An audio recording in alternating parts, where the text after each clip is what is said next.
મહાટક ભૂપેન્દ્ર ઝાલાને આશરો આપવાના મામલે સીઆઈડીની રડાર ઉપર એક મહિલા પોલીસકર્મી કૌભાંડી ભૂપેન્દ્ર ઝાલાને મહિલા પોલીસકર્મીએ ભાગવામાં મદદ કરી હોવાનો ખુલાસો મહેસાણાના દવાડાના ફાર્મ હાઉસમાંથી સીઆઈડીની ટીમે ભૂપેન્દ્રને ઉઠાવ્યા બાદ માલિક કિરણ ચૌહાણની પૂછપરછમાં ખુલાસો થયો।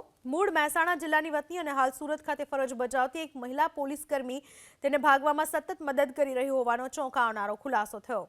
સીઆઈડીની ટીમ દ્વારા મહિલા પોલીસકર્મી સામે મદદગારી મામલે કાર્યવાહી કરવાની તજવીજ હાથ ધરવાની વિગત સામે આવી છે।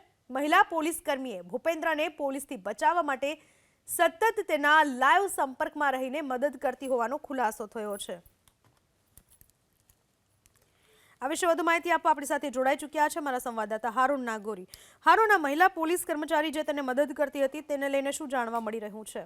વાડા ગામના ફાર્મ હાઉસ ઉપરથી આ રહેતો હતો। સીઆઈડી ક્રાઇમની ટીમ અહીંયા પહોંચી હતી અને ત્યારબાદ જે આ ફાર્મ હાઉસનો માલિક તેમજ આ ભૂપેન્દ્ર ઝાલાની ધરપકડ કરી છે। જો કે ધરપકડ બાદ જે પોલીસ તપાસમાં સામે આવ્યું છે તેમાં એક મહિલા પીએસઆઈ આ ભૂપેન્દ્ર ઝાલાને રહેવા માટે મદદ કરતી હોય તેવો ખુલાસો થયો છે। સતત લાઈવ કોન્ટેક્ટમાં રહીને આ મહિલા પીએસઆઈ છે તે મદદ કરતી હતી।